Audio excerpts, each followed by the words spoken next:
Hi friend, today we will be discuss about the electrical energy and electrical power। जैसे कि last lecture में हम सभी ने देखा था, वर्क एंड टॉक को डिस्कस किया था बहुत ही बेसिक वे में। उसी के साथ उसके छोटे छोटे पॉइंट्स को डिस्कस किया था कि मास क्या होता है, वेट क्या होता है, फोर्स क्या होता है। इन्हीं सभी से रिलेटेड आज हम इलेक्ट्रिकल एनर्जी को डिस्कस करेंगे। जब भी इलेक्ट्रिकल एनर्जी की बात आती है तो क्या लिखते हैं हम? Electrical energy. इलेक्ट्रिकल एनर्जी बोले, इलेक्ट्रिकल एनर्जी तो बोले तो क्या? Product of electrical power and time. मतलब इलेक्ट्रिकल पावर और टाइम का प्रोडक्ट ही तो है इलेक्ट्रिकल एनर्जी। एनर्जी को हमेशा किससे दर्शाया जाता है? ई से। इलेक्ट्रिकल एनर्जी को किससे दर्शाएंगे? हमेशा ई से। तो E equals to power into time. ये किसका फॉर्मूला हो जाता है? ये फॉर्मूला बन जाता है आपका इलेक्ट्रिकल एनर्जी का। अभी मैं एक टॉपिक को स्टार्ट कर रहा हूं, जैसे जैसे समझाता जाऊंगा तो आपको समझ में आता जाएगा। ये सिर्फ एक समझाने का तरीका होता है। तो एनर्जी का फॉर्मूला क्या होता है? एनर्जी का फॉर्मूला क्या होता है? ई से दर्शाया जाता है हमेशा एनर्जी को, और एनर्जी का फॉर्मूला होता है पावर इनटू टाइम। एनर्जी के कुछ अलग भी फॉर्मूले हैं। पावर के कितने फॉर्मूले थे भैया? जब पावर की बात करते थे हम तो पावर के 3 फॉर्मूले थे। पहला था पावर डिलीवर्ड, कितनी पावर आप अपने सर्किट को दिए। पहला वाला था पावर डिलीवर्ड। डिलीवर्ड का मतलब होता है P equals to V into I. अगर P बराबर V इंटू आई है तो उसको बोलेंगे हम पावर डिलीवर्ड। मतलब किसी भी सोर्स से, मान लीजिए ये सोर्स का एक बैटरी है, इसके अंदर कितनी पावर है? P equals to V into I. ये किसको डिलीवर्ड करेगा? किसी भी अप्लायंसेस को या डिवाइस को ही तो देगा। मान लीजिए बल्ब है, टोस्टर है, केटली है, कुछ भी है, जिसको भी ये दे रहा है वो कितना डिलीवर्ड कर रहा है? डिलीवर्ड मतलब देने वाला। डिलीवर्ड मतलब देने वाला, डिलीवर्ड हो रही है मतलब किसी को दे रहा है। दूसरी पावर आती है क्या? P equals to I square R. P equals to I square वो पावर है, इसको बोलते हैं power dissipated. Power dissipated. Dissipated से आप समझेंगे क्या? Heat loss. ये भी मैं आप सभी को बता चुका हूं, लेकिन रिवाइज करा रहा हूं। डिसिपेटेड कब होगी कभी भी कोई पावर? जब लोड लगेगा, रेसिस्टेंस के कारण पावर डिसिपेटेड होने लगेगी, हीट में कन्वर्ट होने लगेगी पावर। तीसरा फॉर्मूला होता है P equals to V square upon R। ये 3 फॉर्मूले बहुत ही ज्यादा इंपॉर्टेंट हैं। तीसरे फॉर्मूले का नाम होता है पावर एब्जॉर्ब्ड। ये पावर एब्जॉर्ब्ड क्या है? पावर एब्जॉर्ब्ड वो पावर है जिसके कारण किसी भी सर्किट में, किसी भी डिवाइस में, किसी भी कुछ भी ले लीजिए जो कि बिजली से चलता है, इलेक्ट्रिसिटी से चलता है, उसमें कार्य हो पाता है।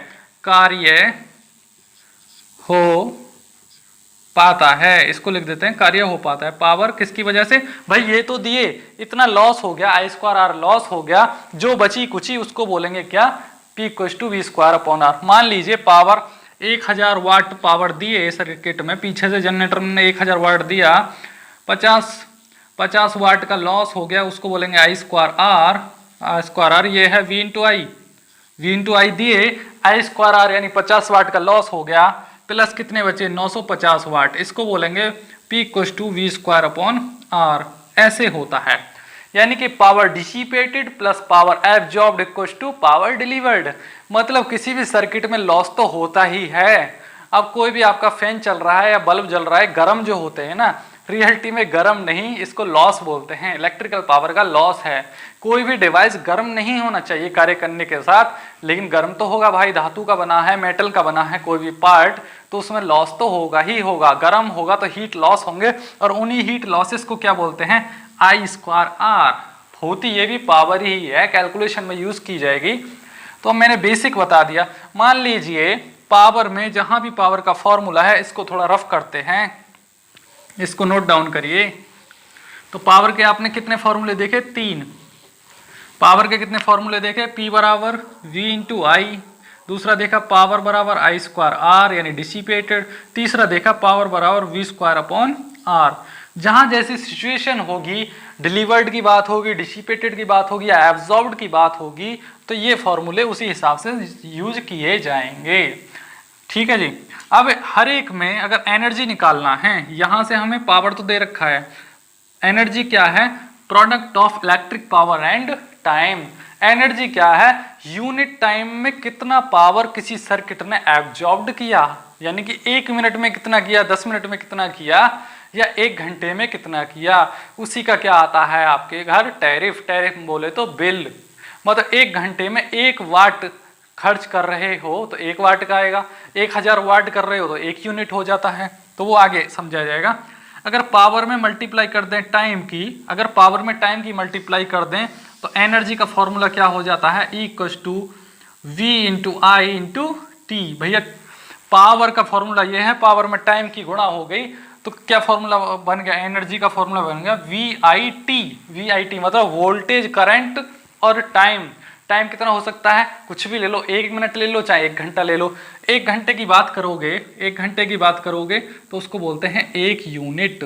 1 यूनिट मतलब 1 घंटे में जो पावर खर्च कर रहे हो, कितनी 1000 वाट खर्च कर रहे हो तो 1 यूनिट कहलाता है। वो आपको समझा जाएगा। अब इससे कैसे बनाओगे, I² R × T, V² R × T। तो ये तीनों फॉर्मूले किसके हो गए, एनर्जी के। ये किसके फॉर्मूले हो गए आपके, एनर्जी के। ठीक है, यहां से आप समझे कि पावर का जो कंजप्शन है per hour per unit time, वही क्या कहलाता है, एनर्जी। मतलब किसी पावर की वोल्टेज और करंट की वजह से जो सर्किट में कार्य हो पाता है, multiplication of voltage and current, वही क्या कहलाता है, यूनिट टाइम में एनर्जी। ठीक है, अब इसको और थोड़ा डिटेल में समझा देते हैं। कैसे, मान लीजिए किसी सर्किट में तो यहाँ देखिए वोल्टेज कितना है, 230 वोल्ट्स। कभी भी इलेक्ट्रिकल सर्किट की बात करते हैं, एसी सर्किट की, तो उसमें वोल्टेज कितना होता है, 230 वोल्ट। करंट मान लीजिए इस सर्किट में करंट है 5 एम्पेयर। तो आप पावर कैसे निकालेंगे, ये क्या है पावर, कौन सी पावर निकलेगी, P = V × I। V × I बोले तो 230 गुणे 230 में अगर 5 की गुणा करते हो तो कितना आएगा, 500, 5 15, 5 to the 10 1 11, 1150 वाट। 1150 वाट आ गए ना, पावर की यूनिट होती है वाट। किसी सर्किट में अगर आप वोल्टेज 230 वोल्ट देते हो और करंट 5 एम्पियर ड्रॉ कर रहा है वह सर्किट, तो उसके अंदर वाट कितना होगा, पावर कितना बनेगा, 1150 वाट पावर आता है यहां से। यानी वोल्टेज और करंट का मल्टीप्लिकेशन, जितना वोल्टेज खर्च होता है किसी सर्किट में, करंट ड्रॉ कर पाता है, वही क्या है आपका पावर। कुछ अलग से नहीं है भैया पावर, वोल्टेज और करंट का मल्टीप्लिकेशन ही क्या है किसी भी सर्किट में, पावर। अब ये पावर कौन सी पावर निकल के आई भाई, ये वाली तो हमने दी ना, तो इसको बोल देंगे पावर डिलीवर्ड। पावर डिलीवर्ड, इतनी पावर तो डिलीवर्ड करी। पावर 1150 वाट है। इसी पावर को अगर यूनिट में एनर्जी में कन्वर्ट किया जाए तो क्या करना पड़ेगा, अब उसके लिए हमें पता होना चाहिए टाइम। मान लीजिए 1 घंटे की निकालते हैं, टाइम = 1 आवर। 1 घंटे की निकालते हैं तो 1 घंटे में वो सर्किट कितनी पावर ड्रॉ कर रहा है, 1150 वाट, यानी 1.1 किलोवाट। भाई 1000 वाट को, ये 1150 वाट है, 1000 वाट को कितना बोलते हैं, 1 किलोवाट। तो ये कितना हो गया, 1.1 किलोवाट, और मल्टीप्लाई में आ जाएगा H। थोड़ा और डिटेल में समझाते हैं, अभी तो मैंने बेसिकली समझाया। कभी भी किसी भी पावर के फॉर्मूले में क्या लिखा मिलेगा, मान लीजिए 1000 लिखा है, 1000 लिखा है, इसके पीछे kW लिखा है, तो समझ जाइए किसका फॉर्मूला है, पावर का फॉर्मूला। पावर लिखी है, ये क्या है, पावर लिखी है, क्योंकि यूनिट किसकी है, पावर की यूनिट है, किलोवाट। वाट भी लिखेगा चलेगा, वाट छोटी यूनिट है, और 1000 किलोवाट है तो सीधी सी बात है वो मेगावाट की बात कर रहा है, यानी किलोवाट। किलोवाट बड़ी यूनिट है। कभी भी KW 1000 के पीछे KWH लिखा मिल जाए तो समझ जाना ये क्या है, एनर्जी, और ये क्या थी, पावर। भैया कैसे पता करें, दोनों ही 1000 हैं, KW दोनों में ही है, कैसे आप पता कर लिए सर कि ये एनर्जी है या पावर है। मैंने कुछ नहीं करा, मैंने यहां से पता करा, H जो लगा है पीछे, इससे H से ये पता चला कि ये एनर्जी है, और यहाँ H नहीं है तो पता चला ये पावर है। कैसे पता चला सर, अभी भी हम तो कंफ्यूज हैं, कैसे पता चला। पावर का फॉर्मूला होता है भैया V equals to I. V equals to I की यूनिट क्या आ जाती है? वाट, या बड़ी यूनिट किलो वाट। तो यही तो लिखा है, V इंटू आई का मल्टीप्लीकेशन 1000 आ रहा है, V इंटू आई का मल्टीप्लीकेशन 1000 आ रहा है और उसी की यूनिट लगी है पीछे। अब यहाँ एनर्जी की यूनिट क्या होती है? V इंटू आई इंटू टी, V इंटू आई इंटू टी।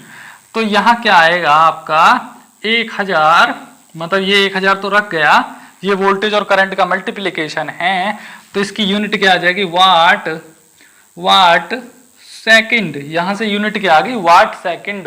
मतलब सीधी सीधी बात है, पीछे टाइम है तो उसकी यूनिट लग जाती है सेकंड या वाट आवर। बड़ी वाली यूनिट क्या हो जाएगी? Watt our.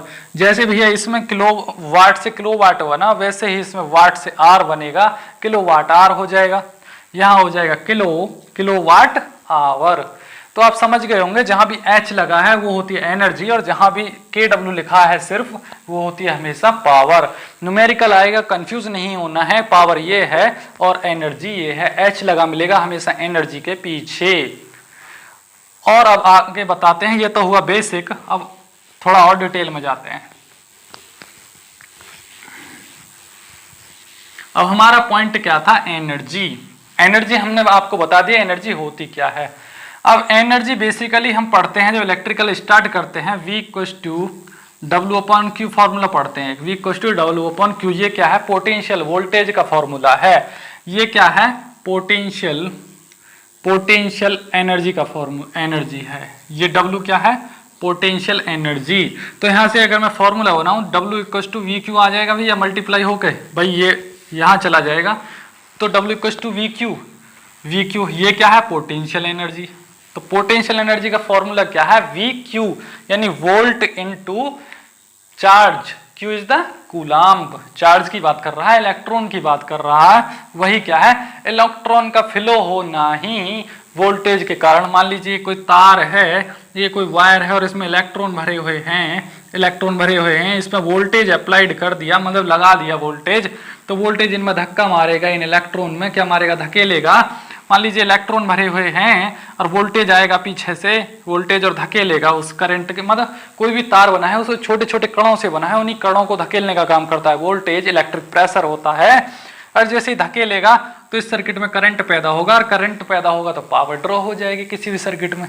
यही तो बोल रहा है formula, W equals to voltage into coulomb, यानी कि वोल्टेज आया, Q में धक्का मारा, Q मतलब कूलाम्ब यानी इलेक्ट्रॉन्स की बात कर रहा है, नंबर ऑफ इलेक्ट्रॉन्स, चार्जेस की बात कर रहा है। वोल्टेज Q में धक्का मारेगा, करंट पैदा होगा ना, तो क्या होगी? पावर, और उसी को टाइम के अकॉर्डिंग लिख दिया जाए तो हो जाती है एनर्जी। फॉर्मूले में बहुत कुछ छिपा होता है, लेकिन फॉर्मूले का पढ़ने का तरीका होना चाहिए, ठीक है। तो ये तो हुआ basic formula W equals to VQ। अब दो एनर्जी और आती हैं, एनर्जी के दो नाम होते हैं। पहला काइनेटिक एनर्जी, एक नाम सुना होगा आपने काइनेटिक एनर्जी, और दूसरा नाम सुना होगा आपने पोटेंशियल एनर्जी। स्टूडेंट इसमें बहुत ज्यादा कंफ्यूज होते हैं, भैया काइनेटिक एनर्जी क्या है और पोटेंशियल एनर्जी क्या है? सर बताइए, हम तो कंफ्यूज हैं। पोटेंशियल एनर्जी का फॉर्मूला तो ये भी है, कुछ और भी फॉर्मूला निकल के आ जाएगा, हम तो कंफ्यूज हो जाएंगे, कर ही नहीं पाएंगे सर, कैसे पता करेंगे? तो अब सबसे पहले आपको बताया जाएगा काइनेटिक एनर्जी। पहले मैं यहां लिख देता हूं W इक्वल्स टू VQ। ये किसका फॉर्मूला है? एनर्जी का फॉर्मूला क्या है? W equals to VQ। इसे तो याद रखना ही रखना है, बेसिक फॉर्मूला है। फिर नए फॉर्मूले भी निकल के आते हैं। काइनेटिक एनर्जी, मैंने आपको बार बार बोला है कि एक ही वस्तु के, एक ही ऑब्जेक्ट के, मतलब एक ही नाम के कई फॉर्मूले बनते हैं। सभी फॉर्मूलों को याद रखिए, बनाना सीखिए। काइनेटिक एनर्जी क्या सुनते हैं? Mass, if a mass of a body moves with a speed, moves with a speed. भैया मूव होगा तो छोटी मोटी तो स्पीड होगी। मूव क्या होता है, मान लीजिए मैं इस तरीके से चल रहा हूं तो मैं क्या हूं, एक बॉडी है तो मेरा भी मास है, और मेरा मास क्या है, मूवमेंट कर रहा है, चल रहा है, तो कुछ तो मेरी स्पीड है। मान लीजिए छोटी सी धीमी सी स्पीड है लेकिन कुछ तो है, इस तरीके से चल रहा हूं तो वही क्या कहलाती है, मैं क्या हूं, मास, और मेरी बॉडी है, मूव्स कर रहा हूं तो कुछ स्पीड के साथ कर रहा हूं। यही डेफिनेशन लिखी है, सिर्फ आपको इंग्लिश में लिखना आना चाहिए। Speed in a horizontal position, in a horizontal position और वे, हॉरिजॉन्टल पोजीशन और वे। या तो हॉरिजॉन्टल की बात कर रहा है तो मैंने आपको बताया था जब भी इस तरीके से होगा, या खड़ा हो या पड़ा हो, मान लीजिए कोई ये क्या है, मार्कर की जो निब है, चाहे मैं इसको ऊपर कर लूं चाहे नीचे कर लूं, कहलाएगा तो वर्टिकल ही। अगर इसी निब को मैं ऐसे कर दूं इस पोजीशन में तो क्या कहलाएगा, हॉरिजॉन्टल। चाहे इसकी निब इधर हो चाहे इसकी निब इधर हो जाए तो हमेशा डायरेक्शन चेंज हो सकती है लेकिन पोजीशन तो सेम है, पोजीशन तो सेम है। तो ये वाली लेटी हुई पोजीशन क्या कहलाती है, हॉरिजॉन्टल, और खड़ी हुई पोजीशन क्या कहलाती है, हमेशा वर्टिकल। इतना याद रखें, चाहे फेस ऊपर हो चाहे नीचे हो, वर्टिकल ही होगा। लेटा हुआ चाहे फेस उधर हो चाहे इधर हो, हॉरिजॉन्टल ही होगा। तो काइनेटिक एनर्जी कब होती है, जब कोई भी बॉडी हॉरिजॉन्टल पोजीशन में हो, मतलब लेटी हुई हो। मान लीजिए डस्टर ऐसे है, इस तरीके से रखा हुआ है मेरे हाथ पे, और ये हल्का सा मूव करे फोर्स के द्वारा, तो क्या होगा, एनर्जी पैदा होगी ना। जब मूवमेंट कर रहा है तो एनर्जी पैदा होगी। इसका वो मास भी है तो इसका फॉर्मूला क्या हो जाएगा, काइनेटिक एनर्जी का फॉर्मूला जो आ जाता है half mass m is the mass, v is the velocity. भैया मूवमेंट कर रहा है किसी स्पीड के साथ तो वेलोसिटी आएगी mv स्क्वायर। m क्या है, mass of body, mass of body को दर्शाया गया है m से, v को दर्शाया गया है वेलोसिटी ऑफ बॉडी। वेलोसिटी बोले तो उसकी स्पीड की ही बात कर रहा है, तो इसका फॉर्मूला आ जाता है हाफ mv स्क्वायर। कभी भी बोले आपसे when a body moves on the road moves in a horizontal position, that means body moves in a kinetic energy. कभी भी बोले कोई भी बॉडी नीचे मूवमेंट कर रही है, मतलब साइकिल दौड़ रही है, बाइक दौड़ रही है, मैं दौड़ रहा हूं, चाहे कोई भी रन कर रहा है समांतर पैरेलल टू द अर्थ, मतलब पृथ्वी के समांतर यानी भूमि के समांतर, तो क्या है, उसकी काइनेटिक एनर्जी के कारण हो रहा है वर्क। नेक्स्ट पॉइंट आता है आपका पोटेंशियल एनर्जी। तो पोटेंशियल एनर्जी लिख लीजिए आप। दूसरा आता है पोटेंशियल एनर्जी। इसमें बहुत ज्यादा कंफ्यूज रहते हैं लोग काइनेटिक और पोटेंशियल एनर्जी में। कोई भी स्टूडेंट या टीचर इसको बहुत आसानी से नहीं समझ पाता है, तो हम आप इसको समझाएंगे। when a mass of body moves with a speed and lift off in vertical motion लिख दो या पोजीशन लिख दो, पोजीशन भी लिख देता हूं यहां। कभी भी कोई बॉडी वर्टिकल मतलब खड़े की बात कर रहा है, पोजीशन यानी खड़े की बात कर रहा है, इस तरीके से स्ट्रेट, मतलब इस तरीके से कोई भी ट्री खड़ा है, कुछ भी खड़ा है, ये क्या है, उसका वर्टिकल पोजीशन। वर्टिकल पोजीशन बोले तो इस तरीके से, चाहे फेस ऊपर हो चाहे नीचे हो, वर्टिकल पोजीशन। जब भी कोई बॉडी मूव करेगी किसी वर्टिकल पोजीशन में, लिफ्ट ऑफ, कोई भी रॉकेट है, मतलब इसरो जो रॉकेट उड़ाता है वो कैसे लिफ्ट ऑफ करता है, इस तरीके से खड़ा रहता है इस तरीके से, और वो ऊपर की तरफ यानी वर्टिकल पोजीशन में ही तो लिफ्ट ऑफ कर रहा है। लिफ्ट ऑफ मतलब उड़ान भरने का, लिफ्ट ऑफ कर रहा है। तो कैसे है, तो इसी को बोलते हैं हम पोटेंशियल एनर्जी। मोबाइल आपका चार्ज होता है, उसमें इलेक्ट्रॉन्स लिफ्ट ऑफ करते हैं। ऐसा नहीं है इलेक्ट्रॉन्स लिफ्ट ऑफ ऊपर ही करें, भाई नीचे भी कर सकते हैं, ऊपर से नीचे की तरफ भी कर सकते हैं। तो चार्जर से मोबाइल की तरफ भागते हैं, नीचे की तरफ भाग रहे हैं तो वो भी लिफ्ट ऑफ है, वहां भी पोटेंशियल एनर्जी लगती है। अब कोई भी एरोप्लेन चल रहा है, मतलब पृथ्वी, पहले तो पृथ्वी पे ही दौड़ेगा। एरोप्लेन उड़ने के लिए पहले पृथ्वी के समांतर दौड़ेगा, तो पहले उस पर काइनेटिक एनर्जी वर्क करेगी। जैसे ही वो फेस ऊपर को ऐसे जाएगा तो उस पर कौन सी एनर्जी लगेगी, यहाँ पोटेंशियल एनर्जी। तो यहाँ डेफिनेशन से समझिए, एरोप्लेन, कभी भी कोई वस्तु पृथ्वी के समांतर है, यानी पैरेलल टू द अर्थ या parallel to the land, that means kinetic energy. इस तरीके से, अब ये इस तरीके से चल रहा है ये डस्टर, तो काइनेटिक एनर्जी है, काइनेटिक एनर्जी है। मान लीजिए इसी डस्टर को ऊपर की तरफ उड़ाने लगूं तो ये क्या है, पोटेंशियल एनर्जी। अब कुछ लोग बोलेंगे कि सर ऐसे तो बता दिया, लेकिन इस तरीके से उड़ रहा है, इस तरीके से इंक्लाइंड वे में, मतलब कुछ टेढ़ा, कुछ एंगल पे, वहां भी पोटेंशियल एनर्जी ही है। कभी भी कोई वस्तु ऐसे चल रही है तब उसका क्या है, काइनेटिक एनर्जी। तो अब यहां से आपको इतना तो समझ में आ गया काइनेटिक और पोटेंशियल एनर्जी क्या होती है। तो इसका फॉर्मूला तो हो गया K = ½ mv²। लेकिन पोटेंशियल एनर्जी का फॉर्मूला क्या होता है, पोटेंशियल एनर्जी का फॉर्मूला क्या होता है, यहां से mgh। m क्या है, मास, m क्या है, मास, मास ऑफ द बॉडी। चाहे रॉकेट की बॉडी हो, चाहे एरोप्लेन की बॉडी हो, चाहे मेरी बॉडी हो, अगर मैं ऊपर की तरफ उड़ान भरूंगा तो मास कहलाएगा, मास तो होगा ही कभी भी। g क्या है, g वो है, चलो इसे रफ करके दोबारा से समझाते हैं ऊपर की तरफ।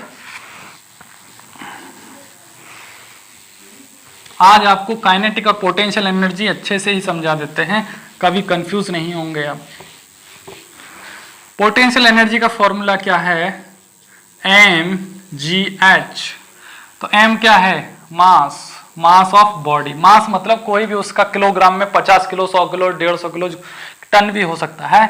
g क्या है, ग्रेविटी, ग्रेविटी ऑफ अर्थ, मतलब अर्थ जो उसे खींच के रखता है। मान लीजिए अर्थ पे कोई भी इंसान खड़ा है, कोई भी है, साइकिल है, चाहे रॉकेट है, ये खड़ा है, तो इसे पृथ्वी भी तो अपनी तरफ खींच के रखेगी। वही ग्रेविटी क्या है, जी, वही ग्रेविटी क्या है। और हमेशा इस जी को क्या लेंगे, 9.81 या 10 मीटर पर सेकंड स्क्वायर, इस तरीके से लेंगे इस ग्रेविटी को। हाइट क्या है, जिस हाइट पे वो उड़ रहा है, मतलब यहां से यहां वो उड़ रहा है, तो वो क्या कहला रही है, उसकी height. h is the height, height, h is the height. तो ये तीन चीज है, मास, मास तो उस बॉडी का जो भार है, द्रव्यमान है, दूसरा उसकी ग्रेविटी जो पृथ्वी के द्वारा लग रही है। मान लीजिए मैं हूं, मेरे पे भी 10 ही लगेगी, ऐसा नहीं कि सब पे डिफरेंट डिफरेंट लगेगी। अर्थ की ग्रेविटी हमेशा 9.81 होती है, जिसको 10 लिया जाता है अप्रोक्सीमेटली में। चाहे एरोप्लेन हो, चाहे कोई ट्री हो, चाहे कोई छोटा सा कागज का टुकड़ा हो, सभी पे 10 ही लगती है ग्रेविटी की वैल्यू, कुछ भी हो, चाहे टुकड़ा हो। अब ये टुकड़ा मैं ऊपर से नीचे गिरा रहा हूं, तो ये किसके कारण नीचे गिर रहा है, ऐसे जा रहा है, तो इस पे ग्रेविटी की वैल्यू 10 लग रही है, मतलब ग्रेविटी इसे अपनी तरफ खींच रही है, पृथ्वी अपनी तरफ खींच रही है। अब वो भी हम आपको प्रूफ करके दिखाएंगे आगे कि क्यों खींच रही है, लेकिन इलेक्ट्रिकल लेक्चर्स में नहीं बताएंगे। तो पोटेंशियल एनर्जी का फॉर्मूला होता है mgh। हमेशा याद रखना, जब भी कोई वस्तु लिफ्ट ऑफ हो रही है, चाहे इंक्लाइंड हो, चाहे सीधे हो, तो mgh फॉर्मूला लगाओगे। और यूनिट हमेशा क्या होगी, जूल ही होगी। यूनिट क्या होगी, हमेशा जूल, जूल। और काइनेटिक एनर्जी का फॉर्मूला बताया था हमने, ½ mv², ½ mv², और इसकी यूनिट भी क्या होगी, जूल। और एक फॉर्मूला और बताया था, एक फॉर्मूला और बताया था, वो था W = VQ, W = VQ। ये तो नॉर्मली फॉर्मूला था, इसकी यूनिट भी क्या होती है, जूल। जहां भी भैया एनर्जी की बात आएगी, सीधे सीधे इसकी ऐसा ही यूनिट क्या होगी, जूल। भैया नाम तो एनर्जी ही है, चाहे उसको काइनेटिक बोलो, पोटेंशियल बोलो, कुछ भी बोल लो, जहां जहां एनर्जी की बात आएगी वहां यूनिट होगी जूल। और जहां जहां वर्क की बात आएगी, वर्क क्या होता है, वर्क क्या होता है, वर्क क्या समझते हैं, वर्क, वर्क क्या समझते हैं, work into force, into force into displacement, force into displacement, W = F × D। तो इसकी यूनिट क्या होती है, force, newton metre. Newton metre को भी जूल ही बोला जाता है, न्यूटन मीटर को भी जूल ही बोलते हैं। कभी कभी न्यूटन मीटर ना लिख के वर्क की यूनिट जूल आती है लिख के, तो कंफ्यूज हो जाते हैं, गलत समझते हैं। ऐसा नहीं है, वर्क और एनर्जी हैज सेम यूनिट्स। ये अब आपको लिखवाते हैं, काइनेटिक और पोटेंशियल एनर्जी के बाद लिख लेना, तुरंत बाद। पहला पॉइंट लिखिए अब यहाँ आप,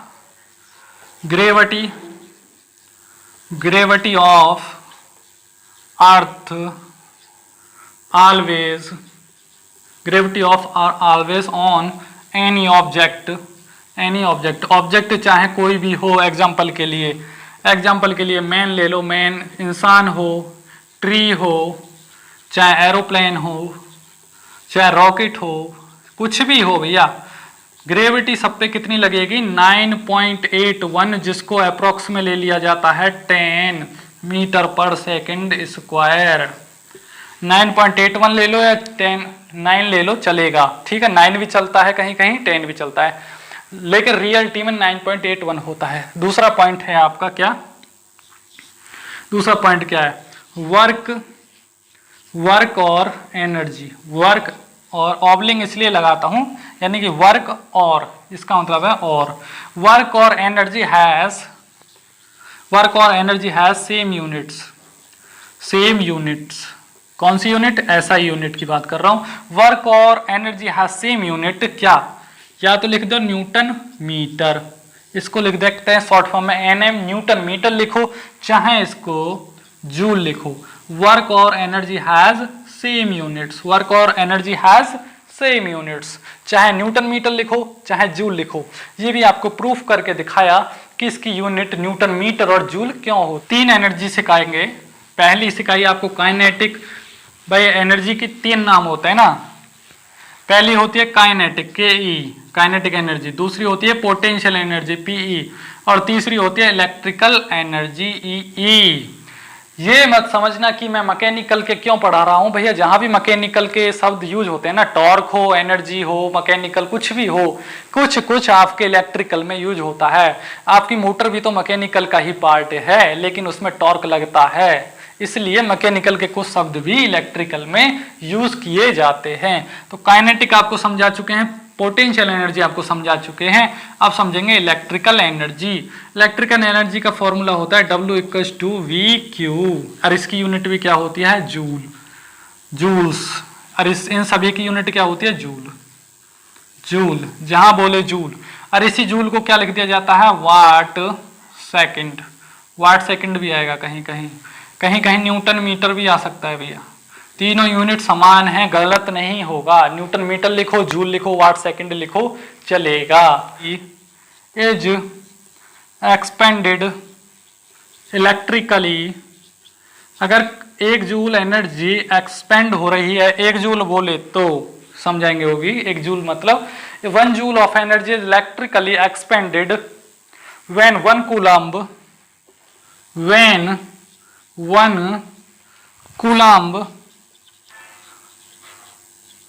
coulomb of charge, 1 coulomb of charge is moved, 1 coulomb of charge is moves 1 coulomb through a potential difference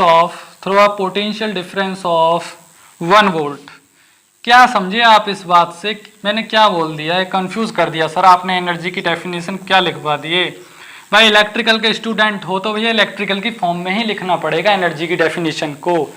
अगर 1 कूलम्ब चार्ज, मान लीजिए ये 1 कूलम्ब ऑफ चार्ज है, ये क्या है, चार्ज 1 कूलम्ब चार्ज रखा हुआ है, इस पे 1 वोल्ट क्या लगा दिया जाए, पोटेंशियल डिफरेंस बोले तो voltage, EMF, 1 volt potential difference लगाया जाए। जब इस पे ये धक्का मारेगा, इसको फोर्स करेगा 1 वोल्ट वोल्टेज, तो इसके फोर्स लगने से ही क्या पैदा होगी, एनर्जी पैदा होगी। तो इसीलिए इसका W=V क्या है, ये वाला वोल्टेज, और Q क्या है, ये वाला चार्ज।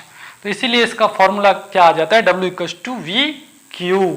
मतलब किसी चार्ज पे, चाहे ऐसा नहीं है किसी वायर के अंदर एक चार्ज हो, मिलियंस ऑफ चार्ज होते हैं, बिलियंस ऑफ चार्ज होते हैं, उन सभी पे वोल्टेज के द्वारा जो धक्का लगता है उसी के कारण इलेक्ट्रिकल पावर बनती है, और एनर्जी भी उसी के कारण होती है। और इसकी ऐसा यूनिट क्या हो जाएगी यहाँ से, जूल। अभी आपको अच्छे से समझाया।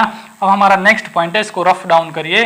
अब यहाँ से इतना ही है समझने का, एनर्जी को हमेशा ई से दर्शाते हैं और पावर को हमेशा पी से दर्शाते हैं।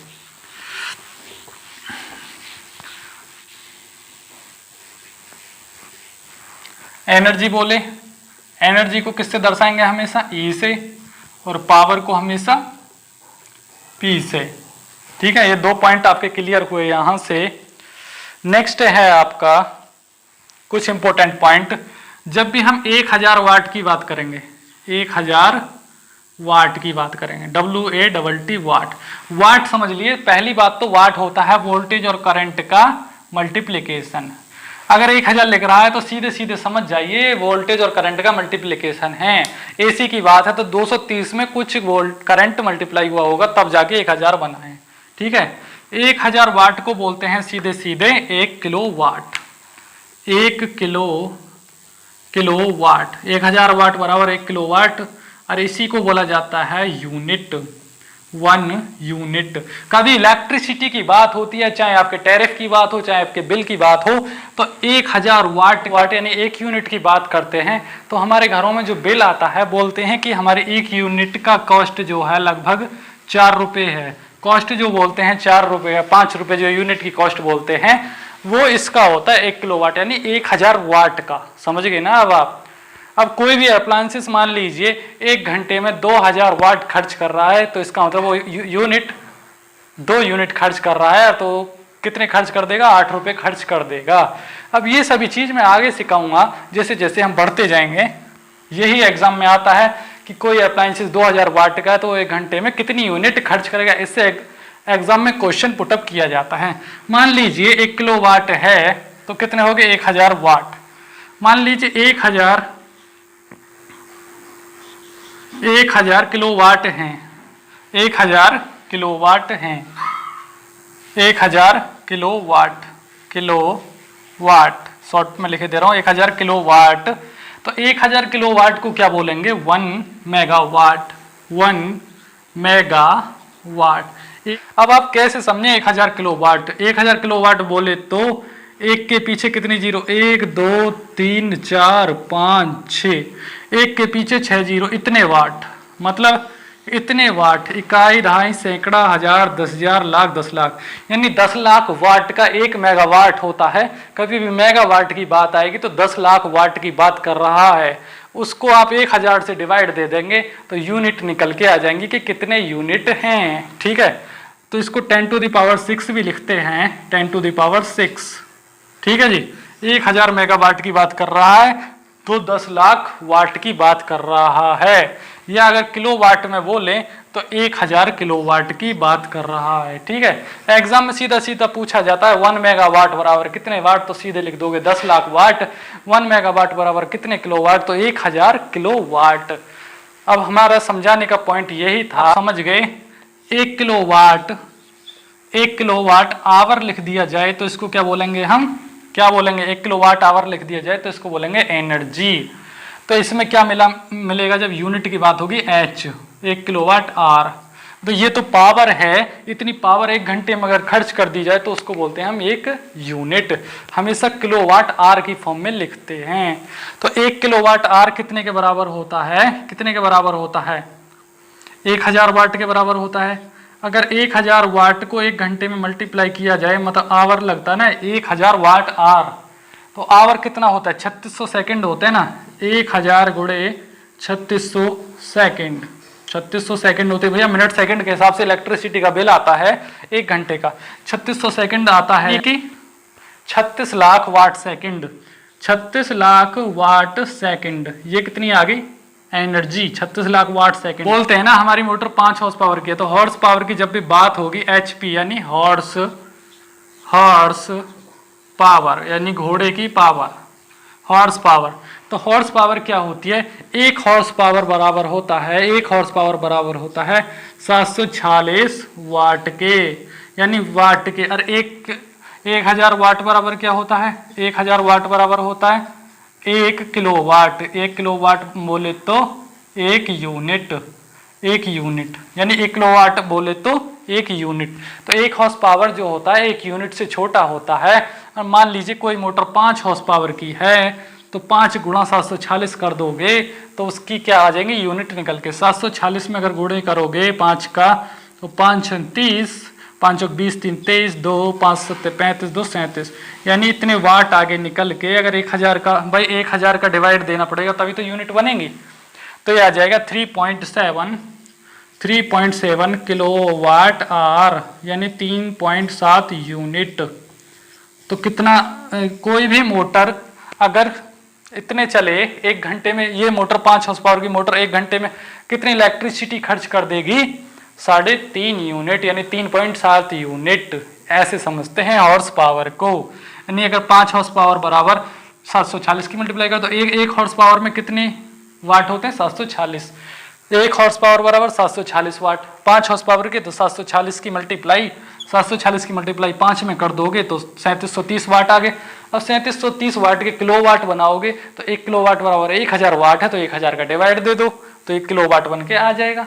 सीधे सीधे कैलकुलेशन है भैया, कुछ भी नहीं है। कैसे करा मैंने? ये 3730 आया था निकल के, वाट थे, इनमें 1000 का डिवाइड दे दिया। भाई यूनिट बना रहा हूं तो कैसे बनेगा? 1000 दिया 3000, 730, 1000 सत्ते 7000, इस तरीके से आ जाएगा निकल के 3.7। ठीक है जी। तो यहां से आपको पता चला हॉर्स पावर, पावर और एनर्जी में डिफरेंस क्या होता है। थर्मल एनर्जी क्या होता है? थर्मल एनर्जी और समझ लेते हैं भाई, ये बहुत ज्यादा कंफ्यूज करते हैं एग्जाम में। Thermal energy, ENERGY। Thermal energy बोले तो हीट बोले तो जब भी पानी गर्म करोगे या हीटर चलाओगे, टोस्टर चलाओगे, केटली चलाओगे, ये बहुत यूज होगा थर्मल एनर्जी। तो थर्मल एनर्जी का फॉर्मूला क्या होता है? H = MS del T, ये वाला फॉर्मूला याद रखना है। थर्मल एनर्जी का फॉर्मूला है MS del T। Normal power का फॉर्मूला, एनर्जी का फॉर्मूला क्या होता है? E = पावर गुणे टाइम, पावर गुणे टाइम। ये किसका फॉर्मूला है? नॉर्मल पावर का, जो बल्ब वगैरह में निकालते हैं। और ये वाला क्या है? थर्मल पावर एनर्जी का फॉर्मूला। ये कौन सी एनर्जी का है? ये नॉर्मल वाली का, ये थर्मल एनर्जी का। तो यहां से अब कभी भी आप वाटर पीते हो, WATER, पानी पीते हैं या खाना खाते हैं तो कितना होता है? 1 लीटर पी लीजिए, जैसे 1 लीटर, तो 1 लीटर क्या होता है? वो 1000 ml ही तो होता है, 1000 ml, मिलीलीटर। ठीक है जी। वाटर अगर 1 लीटर पानी पी रहे हो तो 1000 ml के बराबर है। तो 1000 ml ना होके वो कितना होता है? 1000 कैलोरीज। आपके शरीर में कितनी कैलोरी बर्न करता है, वो कितनी कैलोरी देता है आपकी बॉडी को? 1000 कैलोरीज। कभी भी मान लीजिए 5 लीटर पानी पी रहे हो तो 5000 ml पानी पी रहे हो तो कितनी कैलोरी दे रहा है आपकी बॉडी को? वो 5000 कैलोरीज। तो 1 लीटर पानी कितना देगा? 1000 कैलोरीज। कभी भी कैलोरीज को जूल्स में कन्वर्ट करने के लिए क्या करते हैं? जूल में 1 कैलोरी बराबर होता है 4.186 जूल्स, 4.186 जूल्स, जिसको 4.2 भी लिख सकते हैं। ठीक है जी। ये खाने पीने की चीजों में भी यूज होता है और इलेक्ट्रिसिटी में भी यूज होता है। कभी भी कैलकुलेशन होता है, मान लीजिए पानी गर्म करना है हीटर पे, तो उसकी कैलकुलेशन कैसे करोगे, कैसे पता लगाओगे कि ये हीटर कितने टाइम में पानी गर्म करेगा? एग्जाम में पूछा भी गया है, ये करके भी दिखाऊंगा सॉल्व। तो 1000 कैलोरीज को जब आप उसमें कन्वर्ट करोगे तो 1000 गुणे 4.2, तो ये कितना आ जाएगा? 4200 जूल्स। भाई 1 लीटर पानी आपके शरीर को कितनी एनर्जी देता है आपकी बॉडी को? 4200 जूल। और कैलोरी कितना देता है? कैलोरी भी एनर्जी की फॉर्म में है, लेकिन वो थर्मल एनर्जी की है। ठीक है। अगर आप इलेक्ट्रिकल की फॉर्म में बात करोगे तो जूल आएगा, थर्मल में बात करोगे हमेशा थर्मल के लिए क्या आता है? थर्मल के लिए यूज होता है आपका क्या? कैलोरी, यानी हीट वगैरह के लिए। और इलेक्ट्रिकल में यूज होता है हमेशा क्या? जूल। इलेक्ट्रिकल में हमेशा होता है जूल। ये बहुत इंपॉर्टेंट है, very important point, note down करिए। थर्मल कैलोरी जो है, थर्मल एनर्जी यानी हीट, पानी गर्म हो रहा है, आग लग रही है तो थर्मल, और इलेक्ट्रिकल एनर्जी की बात है तो जूल, हैं दोनों एनर्जी ही। लेकिन भाई पानी था 1 लीटर, 1 गिलास पानी पी लिए, 1 लीटर हो गया। ठीक है। कितने ml पिया? 1000 ml। 1000 ml कितने के बराबर? 1000 कैलोरीज के बराबर। अब कैलोरीज तो भैया हीट की है, हमें इलेक्ट्रिकल में चेंज करना है, तो कैसे करेंगे? एक कैलोरी बराबर 4.8186 जूल्स होता है, तो 4.2 की गुणा कर देंगे तो 4200 क्या आ जाएगा निकल के, 4200 जूल। कभी भी जूल से, अब इस इतना नोट डाउन करिए फिर आगे पढ़ाते हैं। वीडियो को पॉज करके नोट डाउन कर सकते हैं, बहुत ही इंपॉर्टेंट पॉइंटर, इस पे न्यूमेरिकल आता है। कभी भी लिख लीजिए हिंदी में, कभी भी कैलोरीज से जूल कन्वर्जन कैसे करें, जूल कन्वर्जन कन्वर्ट कैसे करें, जूल कन्वर्जन कैसे करें, how to convert the joules into calories या joules into calories into joule कैसे करें। जब भी जूल दिया हुआ हो, अगर जूल दिया हुआ हो तो 4.2 का डिवाइड करें तो ये एनर्जी आ जाएगी निकल के। जब भी जूल दिया हुआ हो तो 4.2 का डिवाइड करें, और जब भी कैलोरी दिया हुआ, कैलोरी की फॉर्म में कोई वैल्यू दी हुई हो तो उसमें 4.2 की गुणा कर दें तो आ जाएगा। शॉर्ट है, ट्रिक है, ठीक है जी। अगर कोई वैल्यू मान लीजिए 1000 जूल दिया हुआ है तो इसको कैसे करेंगे, 1000 में हम 4.2 का डिवाइड कर देंगे तो कैलोरी में कन्वर्ट हो गया। ये किस में कन्वर्ट हो गया, कैलोरी में। मान लीजिए अब ये 1000 को ही 1000 कैलोरी होता, अगर 1000 कैलोरी होता, इसको हमें जूल में कन्वर्ट करना होता तो कैसे करते, 1000 गुणे 4.2 बराबर आ जाएगा कितना, 4200 क्या जूल्स। ठीक है जी, समझ गए ना, जूल को कैलोरी में कैसे कन्वर्ट करें, कैलोरी को जूल में कैसे कन्वर्ट करें। जब भी जूल दिया हुआ होगा तो 4.2 का डिवाइड दे देंगे, और कैलोरी दिया हुआ होगा तो 4.2 की मल्टीप्लाई दे देंगे। अब ये सभी छोटे छोटे पॉइंट्स आगे न्यूमेरिकल्स में यूज होंगे, तो इन सभी को अच्छे से पढ़ लीजिए आप।